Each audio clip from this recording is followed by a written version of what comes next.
Mesdames et messieurs, bonjour. Je suis très heureuse de vous retrouver une nouvelle fois pour On se dit tout. Apprends à être plus organisé, range ta chambre, va te brosser les dents. Tu es tête en l'air, tu sautes du coq à l'âne.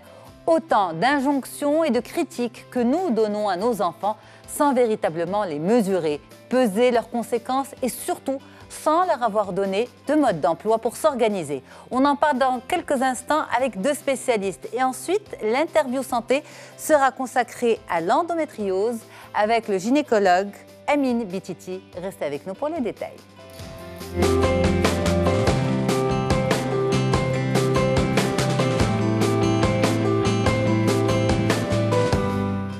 Organisation, mode d'emploi, c'est ce que je vous propose aujourd'hui avec deux spécialistes. Sarah Barada, bonjour. Bonjour. Vous êtes psychologue scolaire. Tout à fait. Merci beaucoup d'être là. Et Asma Chawqi, bonjour. Bonjour Yasmine. Merci beaucoup d'être là. Vous êtes coach scolaire et parental et également enseignante. Donc vous avez un peu les deux casquettes. Oui. En tout cas, mesdames, merci beaucoup d'être sur le plateau d'On se dit tout pour apporter votre expertise pour cette thématique de l'organisation. Et d'abord, on se pose cette question.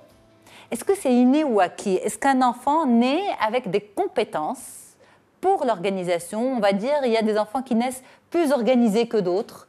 Qu'est-ce que vous en pensez, Sarah? Alors, l'organisation n'est pas quelque chose d'inné. C'est à travers les apprentissages, les expériences que l'enfant fait, qui font que naturellement, il va être organisé. C'est-à-dire que l'enfant va avoir des limites que les parents vont leur donner, les limites de ce qui est à faire et ce qui n'est pas à faire. Et donc après, tout naturellement, l'enfant va développer cette organisation. C'est à travers l'apprentissage. L'apprentissage a deux bases. La première, c'est le milieu de vie. L'enfant va se retrouver dans son entourage, avec ses parents, ses pères, oui. PAIRS. Et donc du coup, par imitation, il va essayer de faire comme papa, comme maman. Mais l'apprentissage tire aussi sa base de l'expérience. C'est à travers l'expérience qu'on apprend. C'est à travers l'expérience qu'on fait les choses. Et en fait, on demande très très tôt à ces enfants d'être organisés, ne serait-ce que, on va dire, première année d'école sérieuse, c'est le CP. Ils ont quel âge? Ils ont en moyenne entre 5 ans et 6 ans. Et d'emblée, on attend d'eux d'être organisés. Est-ce que vous constatez ça, Madame Asma Chawqi? Oui, c'est les premiers jours de l'école vont faire que l'enfant il est porté à être organisé. Et on voit que l'enfant, à partir de ça, il va adhérer à cette organisation. Donc en classe, il y a une certaine organisation en classe. Et les enfants, ils vont adhérer à cette organisation. Donc pourquoi non sans pas, difficulté, bien sûr. Écoutez, en classe, la majorité, ils vont adhérer à ça sans difficulté. Et donc, pourquoi pas à faire le transfert à la maison. Quand je dis non sans difficulté, parce qu'on les voit, par exemple, première année d'école sérieuse, le CP, voire même au CE1, ils sont encore un peu perdus par rapport aux devoirs à ramener à la maison. Ils peuvent oublier un cahier, ils peuvent oublier un livre. Et nous, parents à la maison, eh bien, on a tendance à s'emporter. Et on le dit, tu n'es pas organisé, il faut que tu sois plus organisé. Comme si cette notion de l'organisation était quelque chose d'évident, inné, c'est évident. Et est-ce que ça aussi, c'est une problématique? Écoutez, les parents, ils sont vraiment... ils ont beaucoup d'attentes envers leurs enfants. Et on a tendance de vouloir avoir cet enfant parfait dès le début et sans le moindre effort. Donc, les parents, quand ils parlent organisation, quand ils disent à leur enfant que le fait d'oublier, de ranger son cartable, ou bien d'oublier son cahier, ou bien d'oublier ses livres, c'est quelque chose qui n'est pas faisable. Quand ils parlent, en ce moment-là, ils ne se mettent pas en tête qu'ils sont en train de parler à un enfant de 6 ans. Donc pour ils parlent d'adulte à adulte. Adulte à adulte. Donc ils ne se mettent pas au niveau de l'enfant. Parce que si je me mets au niveau de l'enfant, si par exemple, et on oublie autant que parents qu'un jour, nous aussi, on était enfants et on est passé par là. On a oublié nos cahiers, on a oublié des choses. Mais ça me pousse à vous poser cette question à toutes les deux, et je vous l'adresse en premier, Sarah Barada. La notion de l'organisation, pour un adulte, qu'est-ce que ça veut dire? Et pour un enfant, qu'est-ce que c'est? Lorsqu'on dit à un enfant de 6 ans, de 7 ans, sois organisé. Il faut que tu arrives à t'organiser. Qu'est-ce que ça représente, comment ça se représente chez lui? C'est vrai que généralement, les parents, en ce qui concerne la notion d'organisation, ils attendent de leurs enfants que les enfants, dès que le parent lui dit « range ta chambre », l'enfant, il va direct. Mais l'enfant, il faut toujours lui répéter les choses 40 000 fois. Et ils oublient... normal? C'est normal. C'est normal. Ils oublient que les enfants sont les rois de la procrastination. C'est-à-dire qu'ils remettent au lendemain, ils remettent à plus tard les tâches qu'ils ont à faire. Et donc, du coup, les parents... Ils ont justement ce modèle d'organisation, ils ont un idéal d'enfant dans leur tête et ils ne veulent pas sortir de cet idéal. Donc du coup, l'enfant, il se retrouve avec beaucoup d'attentes. Il se retrouve avec des parents qui attendent trop de lui. Et donc du coup, justement, il se sent perdu. Donc l'organisation pour un enfant, ça ne veut pas dire grand-chose en fait. Le mot organisation ne veut pas dire grand-chose, surtout quand je parle comme ça. Pour lui, je suis en train de parler de corvée, en vague. Parce que, et je vais reprendre ce que Sarah a dit par rapport à range ta chambre. Oui. Donc, quand je demande à mon fils de ranger sa chambre, pour lui, il comprend rien. Qu'est-ce que ça veut dire ranger sa chambre? Donc, si moi je veux que mon enfant ait cette notion d'organisation, d'abord, je dois être claire. On va passer au mode d'emploi dans quelques instants, si vous permettez, Madame Asma Chawri. Mais avant, j'aimerais vraiment qu'on plante le décor pour les parents et vraiment leur expliquer que notre notion à nous d'adultes de l'organisation n'est pas celle de l'enfant. À partir de quel âge on peut dire qu'un enfant est capable de commencer à s'organiser?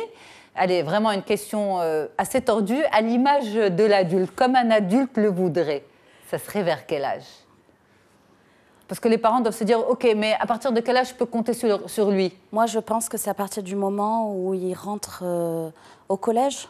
Parce qu'au collège, on attend de l'enfant qu'il soit autonome, qu'il prenne des décisions. Et qui dit décision, dit autonomie, et donc organisation et confiance en soi. Mais il faut lui avoir donné les bases. Tout à fait. Il faut lui avoir donné toutes ces bases. Moi, je dirais qu'il n'y a pas d'âge et tout dépend de la tâche. Il y a des tâches qu'il va commencer à faire depuis l'âge de 3 ans et il y a d'autres qui devraient attendre un peu, d'être un peu plus grands pour Je sais que vous avez hâte de nous donner le mode d'emploi. Non, c'est juste parce que Sarah, elle a dit à partir du collège qu'il va être organisé. Vous pensez on peut y aller petit à petit? Oui, moi je ne suis pas tout à fait d'accord parce que je crois qu'il y a des choses où il va être organisé à plusieurs choses, même avant ça. Je pense à l'organisation absolue. Voilà, c'est ça. C'est-à-dire que pour moi, dès le plus jeune âge, on montre l'exemple à son enfant. Par exemple, dès 3 ans, on va lui faire porter 2 objets, on va l'accompagner, le féliciter, pour lui montrer justement l'exemple de l'organisation. Donc voilà, c'est aussi dès le plus jeune âge que l'organisation se met en place. Alors, on va en parler dans un petit moment, mais le fait que l'adulte perçoive l'organisation d'une manière et que l'enfant ne soit pas outillé pour s'organiser comme l'adulte le voudrait, qu'est-ce que ça peut créer comme problème à la maison? Et on verra aussi à l'école. À la maison, qu'est-ce que ça crée comme problème, Madame Asma Chawri? Donc, ça va créer des conflits, bien sûr, entre parents et enfants. Et du coup, le parent, il va commencer à utiliser des phrases... assez dégradantes, quand même. Assez dégradantes, basées sur le jugement, sur la critique. Et du moment que l'enfant n'adhère pas encore à cette conception d'organisation, il va se sentir mal, il va se dire, il y a cette petite voix interne. Je suis incapable. Je suis incapable, si je mon suis père, nulle, ma mère le dit. Je ne sers à rien, je ne fais rien comme il faut, parce qu'il n'a pas encore intégré le sens de l'organisation. Absolument. Oui. Et à l'école, Sarah Barada, vous êtes psychologue scolaire. Oui. Justement, est-ce que le corps enseignant est conscient de l'importance de l'éducation à l'organisation? Tout à fait, et de plus en plus. C'est vrai que les profs, de plus en plus, contactent les parents pour leur parler justement de cette notion d'organisation, parce que les profs remarquent qu'il y a 2 problèmes. Le premier, c'est que généralement, l'enfant, il est un peu tête en l'air, il faut le dire. C'est-à-dire qu'il oublie son cahier de classe, que les feuilles sont un peu éparpillées partout. Et le deuxième problème, c'est justement que l'enfant n'arrive pas à planifier son temps. Donc du coup, il va se retrouver avec plein de devoirs et il va stresser. Donc du coup, il va se sous-estimer en se disant non, j'y arriverai jamais. Donc du coup, il se laisse aller. Et donc les profs remarquent justement se laisser aller. Et donc, alors qu'au fond, c'est un problème d'organisation. Mais cet enfant n'est pas outillé pour s'organiser. L'enfant n'est pas outillé pour s'organiser, justement. Le premier outil, on le trouve à la maison. Les bases de l'organisation. Tout à fait. Les bases de l'organisation, c'est à la maison que ça se passe. Les parents doivent s'armer de patience.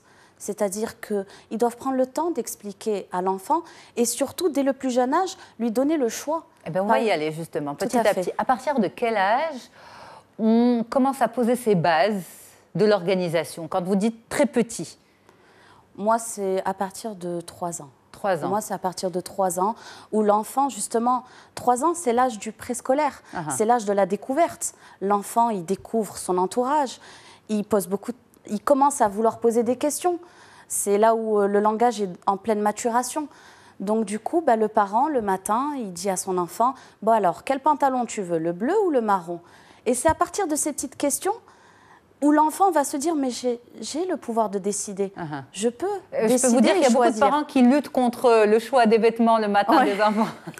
C'est problématique. Mais ok, donc en fait, pour vous, inculquer les notions de base de l'organisation passe par une par la possibilité de l'enfant de prendre une décision. Tout à fait. Savoir qu'il peut prendre une décision. Tout à fait. Déjà. Oui. Parce que pour s'organiser, il faut décider. Savoir qu'il a le choix. Savoir qu'il a le choix. Tout à fait. Et donc, ça commencerait par des petites questions comme ça, très simples. Tout à fait.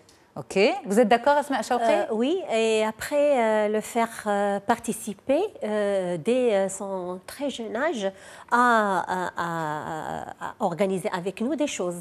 Par exemple, l'inviter à ranger ses jouets. Si par exemple il y a une vingtaine de jouets par terre, on ne va pas demander à un enfant de 3 ans de ranger les 20 pièces de jouets, mais aller avec lui petit à petit. Si on va lui demander par exemple faire un petit tas pour lui de 5 pièces, 10 pièces, grand maximum, et lui dire de voilà là où il faut les ranger, pour que lui aussi, il sent qu'il participe à cette action-là et que lui aussi, il fait partie de ça. Donc, parfois, on va demander à un enfant de 3 ans ou même à 4 ans, « range tes jouets ». Et voilà, il a passé voilà, avec un ordre. Et il va passer, par exemple, c'est un dimanche ou c'est des vacances, toute la journée, il va mettre tout par terre et à un certain moment de la journée, on va lui demander « range tes jouets ». Pour lui, range tes jouets, ça ne veut pas dire grand-chose. Ça ne veut pas dire grand-chose et il voit il sent qu'il est incapable de faire ça. Il sent une certaine frustration et l'enfant, à cet âge-là, il n'a pas le langage pour exprimer ses émotions et ses sentiments. Et du coup, il va l'exprimer par le refus ou par des cris, des pleurs, des crises de colère. « Non, je ne veux pas. » Vous voyez, donc, et si, par exemple, on lui demande, voilà, toi, tu vas ranger ces pièces-là, moi, je range ça.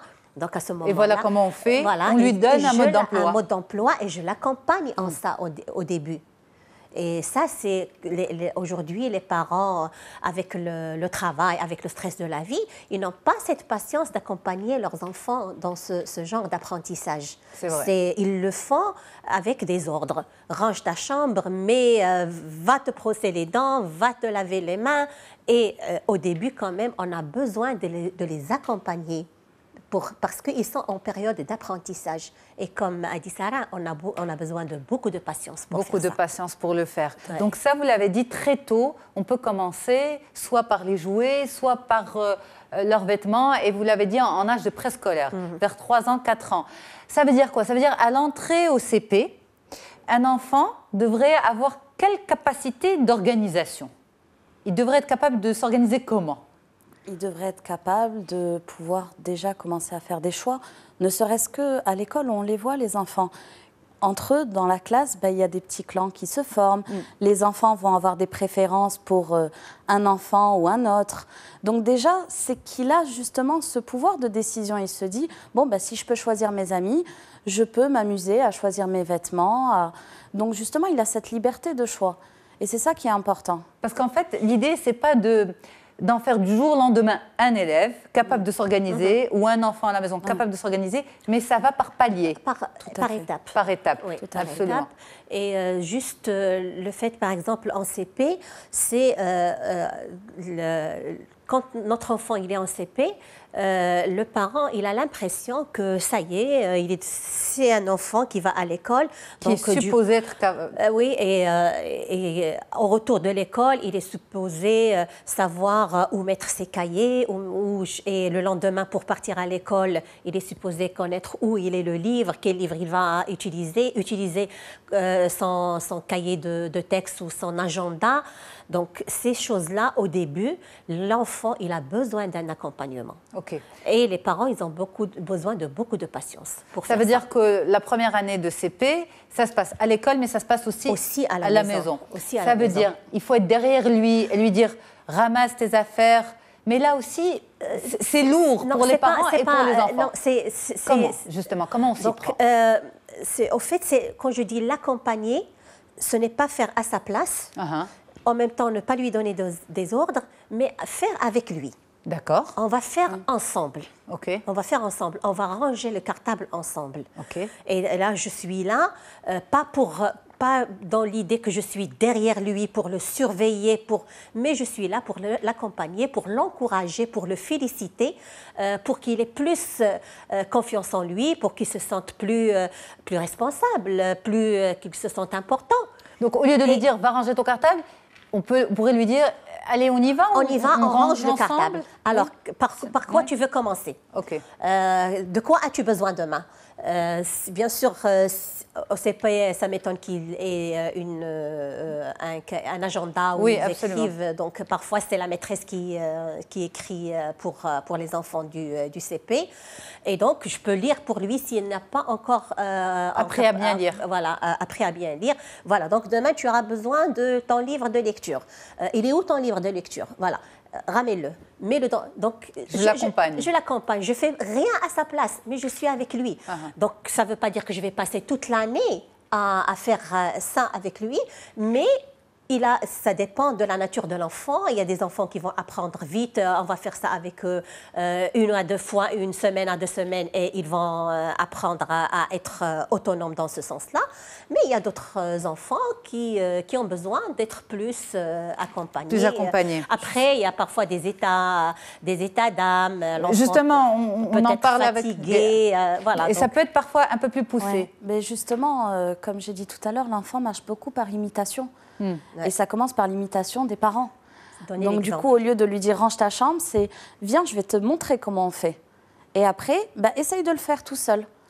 Donc voilà, il va voir maman en train de ranger une chemise ou quoi que ce soit, il va vouloir faire comme maman. Ou il voit maman qui essuie la table ou quoi que ce soit, il va lui dire « maman, moi aussi je veux ». Mais est-ce qu'on reprend après les enfants? Parce que parfois... Souvent, c'est normal, c'est pas fait à l'identique comme nous, adultes, on voudrait que ce soit fait. Alors, justement, plier un pull, on le déshabille le soir pour mettre le pyjama notamment, et il nous voit, nous, ranger nos affaires. Alors lui, il essaie de nous imiter aussi. Et il va aller plier à sa manière son petit pull. Est-ce qu'on le range comme ça pour l'encourager ou on reprend le pliage? Moi, je suis plus dans le renforcement positif. Exactement. C'est-à-dire qu'à travers le renforcement positif, l'enfant prend confiance en lui. C'est-à-dire même si ce n'est pas plié à la perfection comme nous on veut, mais c'est plié à sa manière. Oui. Et il a essayé de faire. Donc on laisse. Donc du coup, on laisse. On laisse et on ne corrige pas. On ne corrige pas. On corrige pas. Bien sûr. On laisse, on ne corrige pas. Alors, pour revenir à l'organisation vraiment au CP, au CE1, Asma Chaoukri donnait quelques astuces et disait, pour certains enfants, ça peut très vite passer, pour d'autres, il faut un peu plus de temps, mais ça finit par revenir.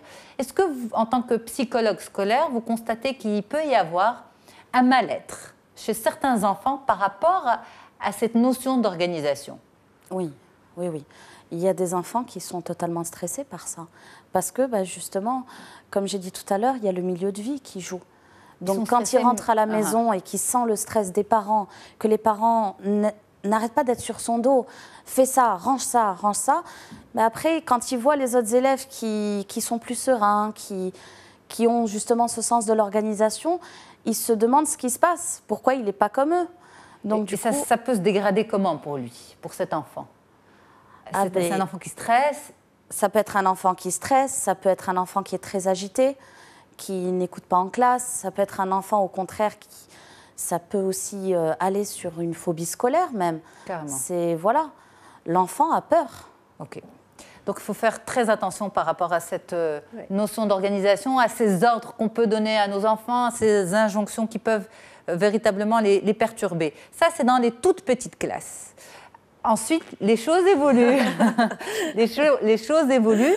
Et on va dire, en préparant l'émission, je suis tombée sur 3 mots-clés pour une organisation, on va dire, qui va aider cet enfant dans sa scolarité et puis dans sa vie. C'est structurer, planifier et anticiper. C'est bon? Oui. C'est les 3 piliers? C'est bien ça? Oui, tout à fait. Mais pas dans le monde de l'enfant et même chez l'adolescent. Parce que c'est planifier, structurer, planifier et anticiper. Ça demande beaucoup de compétences? En fait, l'enfant, il ne va pas voir l'organisation. Ça, quand on parle de planifier, structurer et anticiper, l'organisation chez l'adulte. Chez l'adulte, d'accord. Qui est vraiment mûr et voilà, il sait ce qu'il veut. Par rapport à l'enfant, donc il n'est pas encore, son cerveau n'est pas encore développé pour faire cette classification.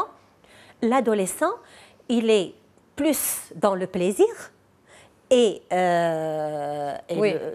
Qu'on le veuille ou pas. Donc, qu'on le veuille ou pas, il est plus dans le plaisir et il est en train de chercher une identité et donc il est plus sur la résistance à tout ce qui est règles, ordres. C'est encore plus important chez l'adolescent que chez l'enfant. Si aujourd'hui l'enfant ne va pas adhérer à ce qu'on va lui demander si on le fait par ordre ou si on le juge et on le critique, alors c'est encore plus important chez l'adolescent. Chez l'adolescent, ok. Mais donc dans ce cas-là, les piliers pour un enfant et un adolescent, c'est quoi les piliers de l'organisation? Au fait, donc, on avait dit que ça commence dès le jeune âge. Et aujourd'hui, je me dis, si on met ou on donne les premières bases à l'enfant, les premières bases de l'organisation et de l'autonomie, et on a cette patience et on y va petit à petit, je ne vois pas pourquoi, à l'âge d'adolescent, il ne va pas être organisé. organisé. Mais alors on continue, parce qu'on a donné, par exemple, on a donné 2 exemples, celui des jouets et celui des vêtements. Amener l'enfant à avoir un choix à travers notamment la question des vêtements. Mais quand ils grandissent un peu plus, ils sont au CE1, au CE2, et on voit qu'ils sont ce que moi je qualifierais, et moi je ne suis pas spécialiste, et comme diraient les parents, il est encore un peu tête en l'air. Il lui arrive d'oublier ses cahiers, bon, parfois c'est bon, et parfois on va dire c'est moins bon. Ça veut dire quoi? Ça veut dire que cette structuration de l'organisation n'est pas encore au point. Est-ce que c'est normal? C'est tout à fait normal. Si nous, adultes, par exemple, aujourd'hui, ça nous arrive d'oublier une tâche ou un rendez-vous, ça ne vous arrive pas? Absolument. Donc, il faut être tolérant avec l'enfant? Oui. Donc, il faut continuer? Tout à fait. Et continuer et utiliser chaque expérience comme apprentissage. Donc, au lieu de le réprimander, d'être en colère contre lui, c'est au fait essayer de voir la raison pour laquelle il a oublié ou... oui, voilà, mais donc... peut-être il faudrait enlever, écarter toute problématique de manque de concentration. Parce qu'un enfant qui a tendance parfois à oublier, il faudrait se poser peut-être la question, est-ce qu'il n'a pas un problème de concentration? Et à ce moment-là, c'est notre prise en charge. À ce moment-là, c'est du côté pathologique. C'est-à-dire qu'à ce moment-là, il faut l'emmener vers un professionnel. Mais à quel moment on peut se poser la question par rapport à ce sujet de l'organisation? On pense qu'il est mal organisé, mais au fond, attention, c'est peut-être un problème, ne serait-ce que même si c'est un petit problème, mais c'est plutôt un problème de concentration. Justement, des signaux d'alerte. C'est par exemple, la maîtresse va parler, l'enfant va tout le temps regarder ailleurs, il n'écrit pas quand la maîtresse lui demande, c'est-à-dire qu'il s'isole. Voilà, là, il y a un signal d'alerte. Et pour moi, c'est pour ça qu'il est essentiel d'avoir justement un psychologue scolaire dans chaque structure scolaire, parce que les maîtresses vont l'envoyer vers le psychologue, qui va lui faire 1 ou 2 séances avec lui, et à ce moment-là, s'il y a nécessité, l'envoyer vers un collègue à l'extérieur. D'accord. Donc c'est comme ça que ça fonctionne en fait dans la structure dans laquelle vous êtes. Tout à fait. Eh bien, on va marquer une courte pause et on revient parce qu'il y a encore plein de solutions à donner aux familles pour un mieux-être, une meilleure vie familiale et un meilleur épanouissement et développement de vos enfants. Sur Média TV, dans On se dit tout, restez avec nous, la suite dans quelques instants. De retour sur le plateau d'On se dit tout pour cette thématique organisation mode d'emploi. Et on en parle avec 2 spécialistes, Sarah Barada, psychologue scolaire, et Asma Chawqi, coach scolaire et parental. N'oubliez pas aussi notre interview santé à venir dans quelques instants avec le gynécologue Amin Bititi au sujet de l'endométriose. Donc, on y va pour les détails. On reprend notre discussion. Donc, on a parlé des tout-petits, on a parlé de l'âge préscolaire, on a parlé des premières classes, on a avancé un petit peu dans l'âge vers les 8 ans, 9 ans, 10 ans. Comment continuer à accompagner pour permettre en fait, à l'enfant de s'imprégner au maximum des notions d'organisation. Est-ce que ce n'est pas aussi une forme d'autonomie, Sarah Barada? Si, tout à fait. Parce que l'organisation, c'est tout d'abord la prise de décision. Et qui dit décision, dit autonomie. Donc on apprend à l'enfant à faire ses propres choix, à devenir justement autonome. Et c'est par l'organisation qu'on en arrive à l'autonomie. Alors quand un enfant nous dit « mais je suis incapable de choisir, choisis pour moi ». Ou bien quand on a longtemps dit à un enfant « non, non, toi tu sais pas, moi je fais pour toi ». Il veut ça, on lui dit non, non, non, mais ça c'est pas bon pour toi. Moi je te dis de prendre ça, c'est meilleur. Est-ce qu'au final, qu'on le veuille ou pas, ça va se répercuter sur l'organisation, sa capacité à s'organiser? Tout à fait. Et puis ça va se répercuter encore plus sur sa confiance en lui. C'est-à-dire, mais maman, elle choisit pour moi, mais et si moi je préférais l'autre? C'est-à-dire que l'enfant, il va se sentir perdu, il n'aura plus confiance. Il va s'inhiber au bout d'un moment? À un moment donné, il pourrait. Il pourrait ne plus savoir choisir, ne plus avoir la capacité de... Et ça peut se répercuter après sur l'âge adulte, où on voit des adultes qui ont du mal à choisir déjà leurs études supérieures, qui sont totalement perdus, qui, au niveau de l'emploi, ils n'arrivent pas à faire le premier pas pour faire la recherche d'emploi. Donc ça peut se répercuter beaucoup plus loin. Donc nous, ce qu'on propose aux téléspectateurs aujourd'hui, c'est vraiment de couper les mauvaises herbes très tôt et d'aider leurs enfants à bien grandir, à bien se structurer, à être capables de les accompagner. Absolument. Alors, l'adolescent, est-ce que c'est compliqué, Madame Asma Chawqi, pour un adolescent qui se retrouve aujourd'hui toujours désorganisé? Bien sûr, c'est... Mais ce n'est pas de sa faute, bien sûr. Moi, je ne dirais pas compliqué, mais peut-être pour les parents, ils voient ça comme quelque chose de difficile à vivre. Parce que déjà, moi, comme parent, j'ai vraiment une notion assez spécifique de l'organisation et ça diffère d'une famille à une autre, de parents à d'autres. Et je veux absolument que mon enfant adhère à ce cadre que j'ai mis, moi, pour mon organisation, faire les choses à telle heure, de telle façon. Voilà, donc c'est vraiment ça. Et je reviens toujours à l'idée du choix qui est vraiment, c'est extraordinaire. Et à ce moment-là, l'adolescent, il va se sentir important. Mais comment on peut tout revoir? Parce que là, voilà, donc, à l'adolescence, on a déjà, on va dire consommer une partie de la vie. Même si on a mis en place toutes les bases de l'organisation, il est fort probable qu'à l'âge de l'adolescence, mon fils, il ne va plus adhérer à ce qu'il adhérait auparavant. Parce qu'aujourd'hui, il est en train de chercher une identité propre à lui, chercher sa place dans la famille. Et la première chose qu'un adolescent va faire, c'est de s'imposer en s'opposant. Et il va s'opposer aux règles. Et qui dit règles, la première chose qui va venir, c'est l'organisation. C'est pour ça que sa chambre est complètement désorganisée. Voilà. Et donc, la chambre, elle est complètement désorganisée. C'est quelque chose qui, aujourd'hui, énerve énormément les parents. Mais ils ont l'impression que ce désordre extérieur reflète un désordre intérieur que l'adolescent vit ou risque de vivre. Donc, c'est le souci que les parents ils ont aujourd'hui. Si vous permettez, on s'arrête juste sur l'histoire de la chambre, parce que ça pose beaucoup de problèmes à beaucoup de parents. Vous en pensez quoi, Sarah Berrada, en tant que psychologue? Cette chambre désorganisée, Asma Chawri le disait, elle a très bien dit, les parents ont l'impression que ça reflète un désordre intérieur chez l'adolescent lui-même. Alors c'est vrai que quand le parent dit « regarde ta chambre, tu es désorganisé », c'est vrai que l'enfant il lui dit « mais c'est mon organisation, même si c'est tout éparpillé, je m'y retrouve. Donc tant que je m'y retrouve, c'est l'essentiel. » Oui, donc, mais c'est presque un refus de l'autorité de la part de l'adolescent. Tout à fait. Mais arrivé à l'adolescence... Mais il faut la laisser, cette chambre comme ça, ou il faut quand même apporter de l'ordre? Moi je pense que l'adolescent a besoin d'avoir son espace. L'adolescent a son espace. Oui, mais il vit dans une maison, il vit, on va dire, dans une communauté. Tout à fait. Mais il a besoin quand même d'avoir, pour créer son identité... Pour peu qu'il partage sa chambre avec un petit frère ou une petite sœur qui n'est pas ado.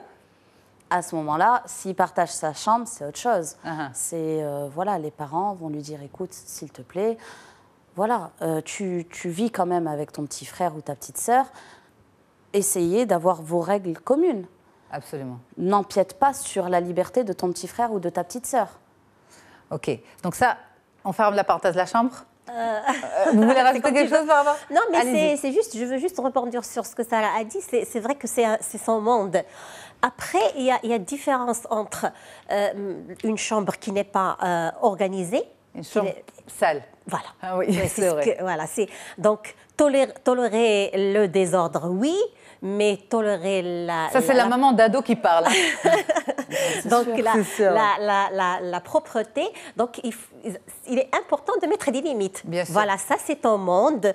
Il t'appartient. Tu le ranges comme tu veux. En même temps, la chambre, elle fait partie de la maison. Et moi, comme maman, ou nous, comme parents, nous avons besoin de voir la chambre rangée de temps en temps, ou une fois par semaine, ou une fois par quinzaine. Tu choisis ce qui te va. Et voilà, on a besoin que le parterre soit propre, que l'aspirateur soit passé. Donc, on met en place des choses, des limites qui ne vont pas voilà, toucher l'intimité de l'adolescent et en même temps qui va nourrir le besoin des parents. OK. On va revenir au volet scolaire. Surtout à l'adolescence, même un petit peu avant, il y a beaucoup de matières qui sont là. Et donc, vous l'avez dit, et vous l'avez dit aussi, Sarah Berrada, face à beaucoup de cours, et l'adolescence, c'est vraiment, ou l'enfant, c'est vraiment le procrastinateur par excellence. Face à beaucoup de matières, à beaucoup de choses à faire pour l'école, il peut lever les bras ou baisser les bras comme on veut, et stopper son implication parce qu'il n'est pas bien organisé. Est-ce que ça peut carrément donner un décrochage scolaire? Est-ce que vous avez vu ça dans justement votre pratique? Tout à fait. Et c'est simplement une question d'organisation qui fait de désorganisation plutôt, pardon. Il y a la désorganisation, mais il y a aussi l'image que le parent renvoie. On reste dans l'image que le parent renvoie parce que si la maman voit que son enfant est en train de décrocher et ne veut plus s'organiser, elle arrive, elle lui fait, écoute, tu sais quoi, voilà, on va faire un petit planning, on va faire des to-do list, voilà, on essaye de l'emmener à reprendre confiance, à s'organiser, tout à fait. Bien sûr, tout est une question du comment on lui parle. Voilà, l'adolescent, on ne peut pas l'aborder comme on aborde un enfant ou un adulte. L'adolescent, il ne faut pas oublier que c'est la période de la puberté. C'est la période où il préfère rester avec ses amis plutôt qu'avec la famille. Donc il faut la technique pour l'aborder, l'adolescent. Et la technique, c'est beaucoup de subtilité. On marche sur des œufs. Absolument. On marche sur vous le confirmez pour les parents. Par rapport à cette question d'organisation pour l'adolescent, pour que cet ado ne décroche pas, qu'est-ce qu'il lui faut comme technique, Madame Asma Chorki? L'organisation, on avait dit depuis le début, c'est pas quelque chose d'inné, c'est un apprentissage. Et c'est un apprentissage que malheureusement aujourd'hui on ne donne pas à l'enfant ou à l'adolescent à l'école. Oui. Donc c'est un apprentissage qui devrait être fait. C'est l'art et la manière des parents aujourd'hui. C'est tout. C'est vraiment tout ça. Donc si les parents ils n'ont pas cet art et cette manière d'apprendre à leur enfant cette organisation, à un certain moment de sa vie, il va se sentir perdu. Et moi j'ai accompagné plusieurs jeunes qui avaient des résultats scolaires pas satisfaisants. Et c'était à cause de l'organisation. Et le jour... C'était quoi le problème? Ils ne savaient pas avoir du recul, voilà. Ils ne savaient pas planifier. Voilà. C'est comme vous avez dit au début, ils ont un tas de surtout dans la période du lycée. C'est un changement entre le collège et le lycée, beaucoup de matières, beaucoup de devoirs, beaucoup de travail à la maison. Et il se retrouve avec plusieurs matières, plusieurs devoirs à faire, et il est perdu. L'étudiant ou l'élève ne sait pas par où commencer, combien de temps il lui faut pour chaque matière, comment il va s'organiser, et du coup, il va lever les bras. Et quand on met en place un système d'organisation, une planification et une gestion de son temps, dès qu'il visualise ça devant lui dans un planning très clair, comment il va travailler chaque matière et comment il va travailler tout le long de la semaine, du lundi au dimanche, il sent déjà qu'il est d'abord plus stressé par rapport à ça. Moins stressé. Voilà, moins stressé. Il a une vision claire de sa semaine, comment elle va se passer. Et il sent cette différence qu'il a le temps pour chaque matière, pour chaque devoir, il a son temps à lui. Mais ça repose sur quoi cette technique d'anticipation, de planification? Vous le faites ensemble? C'est un tableau? Voilà, exactement. C'est un tableau qu'on va faire ensemble.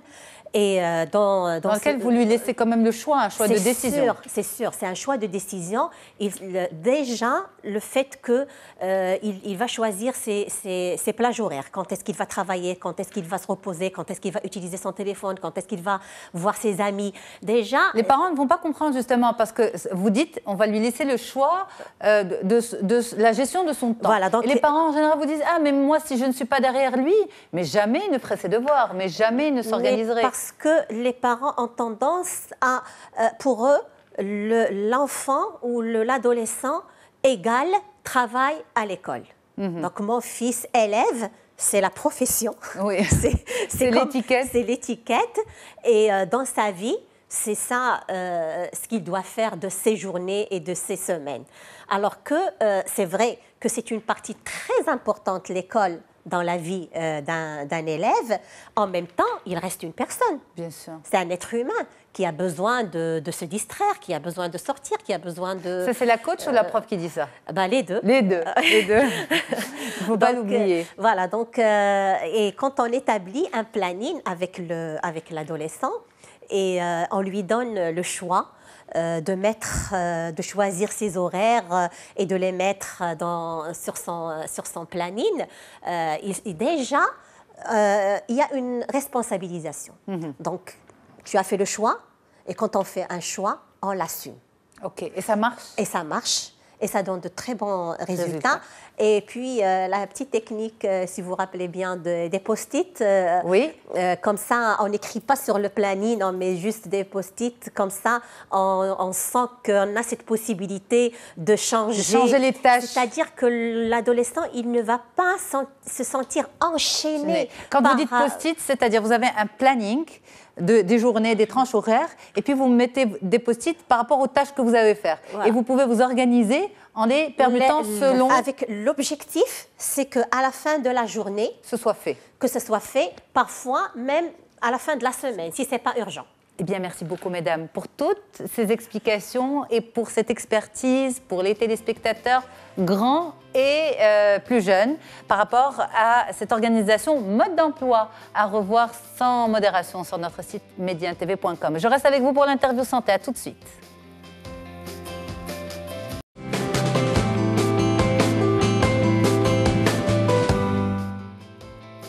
Et place tout de suite à notre interview santé avec le docteur Amine Bititi, gynécologue. Le point avec vous, docteur, sur l'endométriose. Bonjour. Bonjour. Merci beaucoup d'être là. Avec plaisir. Alors, docteur Bititi, l'endométriose, c'est un mal féminin handicapant, voire très handicapant, et pourtant mal connu. Pourquoi ? C'est vrai, au fait, c'est mal connu partout dans le monde, au fait. Dans toutes les cultures, c'est pareil. Toutes les études ont démontré qu'on met 5 jusqu'à 10 ans à mettre le diagnostic sur cette maladie, au fait. D'accord. Alors, un petit rappel sur la pathogénèse, sur ce que c'est que l'endométriose. C'est juste la migration des cellules de l'endomètre qui tapissent l'intérieur de l'utérus. Et au lieu que ça sorte via la menstruation, les règles, des fois, ça part à travers les trompes et ça s'installe au niveau de la cavité pelvienne, dans le ventre. Okay. Et puis, ces cellules-là donnent des douleurs, soit menstruelles, soit pendant les rapports, soit en dehors des règles. D'accord. Mais ça veut dire quoi ? Qu'on est incapable de les voir, que ce soit avec une échographie, que ce soit... Puisqu'elles viennent tapisser, ce sont des cellules qui ne sont pas supposées être là. Est-ce qu'elles se fondent avec l'endomètre ? Non, alors, ou avec les ovaires ? En fait, vu que ça migre, l'endométriose, il faut se dire, c'est une maladie très hétérogène. Très hétérogène de par la localisation des lésions. Tu peux avoir ce qu'on appelle l'endométriose superficielle, qu'on ne voit pas à l'échographie, qu'on voit juste par laparoscopie, c'est quand tu mets une caméra dans l'abdomen pour voir, soit de l'endométriose ovarienne, ça donne des kystes de l'ovaire, endométriosique, soit de l'endométriose profonde, et ça c'est vraiment des nodules durs qui s'installent derrière l'utérus et qui donnent des douleurs des fois à la défécation, quand tu vas à la selle pendant les règles, et qui peut s'installer aussi sur la vessie et un peu partout. D'accord. Donc c'est une hétérogénéité des lésions topographiques, c'est une hétérogénéité des lésions cliniques. Tu peux avoir de l'endométriose et avoir pas mal, c'est possible. Asymptomatique. D'accord. Ne me demandez pas pourquoi, mais c'est ainsi. Tu peux avoir de l'endométriose et avoir très mal. Alors cette douleur, ça peut aller de la dysménorrhée, c'est-à-dire des douleurs pendant les règles, dès le départ, qui font très très mal, des douleurs pendant les rapports, des douleurs en dehors des règles, c'est-à-dire au milieu de l'ovulation, des douleurs à la défécation et des douleurs urinaires quand elle fait pipi, la patiente, pendant les règles, essentiellement. D'accord. Quand tu as de l'endométriose vésicale. Après, tu as aussi une hétérogénéité. Mais justement, c'est assez clair par rapport aux symptômes. Et pourquoi c'est tellement compliqué à poser comme diagnostic ? Très, très bonne question. Parce que tout part de l'interrogatoire. Si on interroge bien nos patientes, on peut diagnostiquer cette maladie bien plus tôt et pouvoir agir plus tôt parce que cette maladie, on dit qu'elle est progressive. Okay. Il y a beaucoup plus de lésions superficielles dans le jeune âge, c'est-à-dire quand on a entre 15, 25 ans, 30 ans, et puis beaucoup de maladies d'endométriose profonde plutôt dans les 35, 40 ans. Okay. On diagnostique ça plutôt ça. Donc si on agit avant, on aura le temps de freiner cette maladie-là. En tout cas, une des théories. On n'a pas la clé encore. Comment on gère la maladie maintenant ? On ne la gère pas très bien, et un peu partout, en France, aux États-Unis, c'est toujours pareil. Une fille qui est jeune, qui a très très mal, on la met sous pilule, et puis on l'oublie. Mais cette maladie-là, même si tu la mets sous pilule, elle continue d'évoluer. D'accord. On en parle parce que des artistes connus parlent de cette maladie, et notamment la chanteuse Imani, qui en parle beaucoup pour la faire connaître.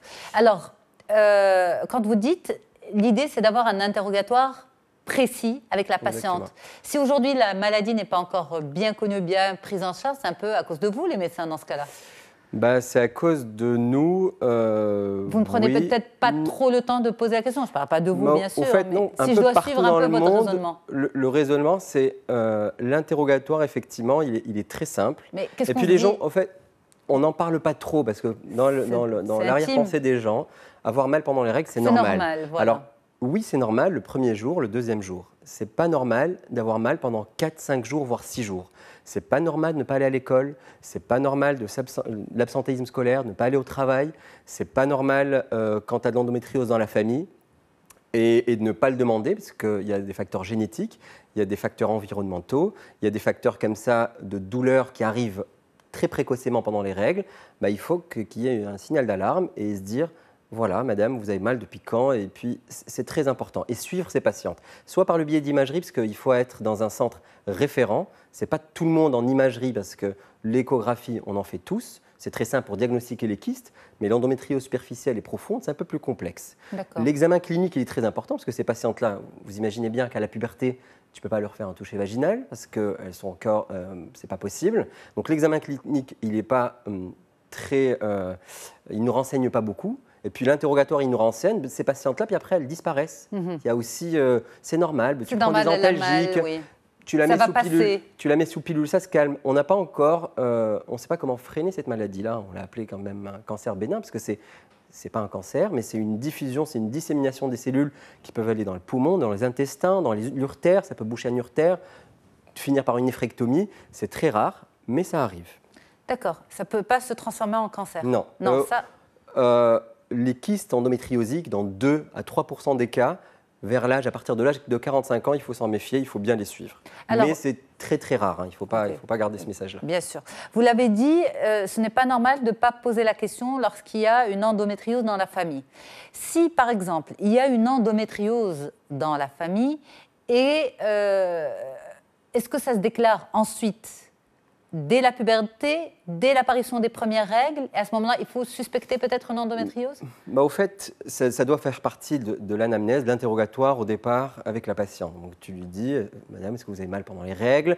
Et cotez ça sur une échelle visuelle analogique. Sur une échelle de 0 à 10, vous avez mal à combien ? Si elle te dit plus de 7, c'est pas normal. Si elle te dit que j'ai de douleurs en dehors des règles, à plus de 7, pas normal. Dans la famille, au bas du ventre. Au bas du ventre, en général. C'est les mêmes douleurs. Si la dame elle a démarré ses rapports sexuels, vous lui demandez est-ce que vous avez des douleurs pendant les rapports, elle va vous répondre aussi.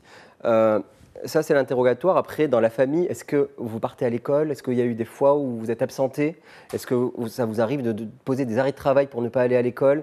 Au travail. Donc, tout ça doit vous mettre un signal d'alarme et vous dire cette dame, je dois la suivre, soit par un biais de l'imagerie, soit en faisant une laparoscopie, soit quand tu mets en place une pilule, parce que la pilule, ça arrête les règles. Quand on la donne en continu, ça arrête les règles, ça arrête l'ovulation, donc c'est un test thérapeutique. Okay. Mais ça ne freine pas la maladie. Ça ne freine pas la douleur ?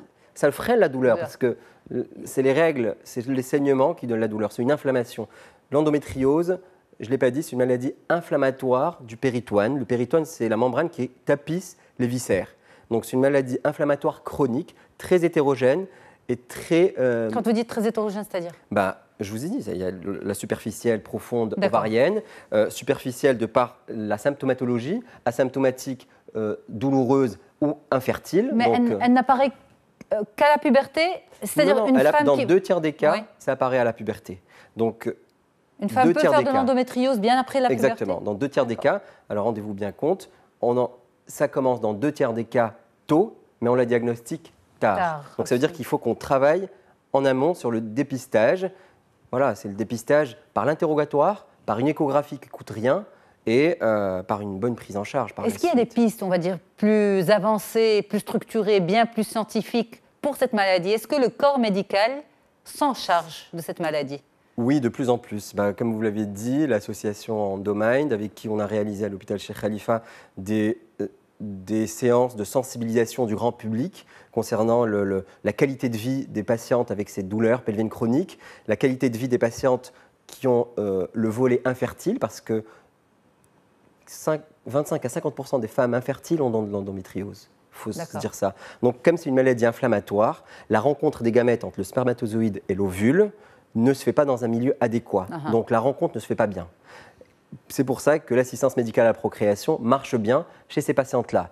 Pas toutes les femmes endométriosiques sont infertiles, mais celles qui le sont, il y a une solution. Pas que l'assistance médicale à la procréation, pas que la FIV, il y a aussi la chirurgie. La chirurgie améliore les résultats de la procréation, des grossesses spontanées. C'est des grossesses à risque lorsqu'elles sont spontanées ?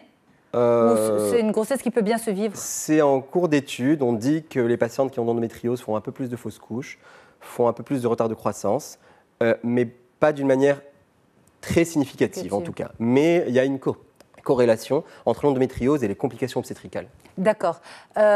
Vous l'avez dit, c'est important de faire de la sensibilisation grand public et c'est un peu le but de votre présence avec nous aujourd'hui, c'est de dire aux jeunes filles, aux femmes qui ont très mal pendant leur période de menstruation que ce n'est pas normal d'avoir aussi mal. Ça peut cacher une endométriose. Bien sûr, ça peut cacher une endométriose. Et puis, très très important, comme je vous l'ai dit, l'hétérogénéité de cette maladie topographique, lésionnelle en termes de clinique, c'est-à-dire la douleur et l'infertilité. Hétérogénéité histopathologique, c'est-à-dire au microscope, il peut y avoir une atteinte des nerfs, une atteinte des glandes, une atteinte de la fibrose, une atteinte du stroma. Donc c'est vraiment très hétérogène. C'est très important d'aller dans une équipe de référents. On fait beaucoup d'endométriose ou des gens qui connaissent. Pas voir un kyste et tu l'opères, parce que quand on voit un kyste de l'endométriose et on l'opère, on abîme entre les mains des meilleurs chirurgiens dans le monde. On trouve du cortex ovarien, de l'ovaire, dans le kyste. Parce que c'est une maladie très inflammatoire et le plan de clivage entre le kyste et l'ovaire... C'est un peu technique, mais ça veut dire quoi? Il ne faut pas opérer? Il faut opérer quand il le faut. C'est-à-dire il faut opérer... Mais il faut aller voir qui est un gynéco? Un gynécologue. Et seulement un gynécologue? Oui, il y a seulement un gynécologue qui travaille au sein d'une équipe pluridisciplinaire, parce qu'il peut y avoir un chirurgien digestif qui travaille avec toi dessus.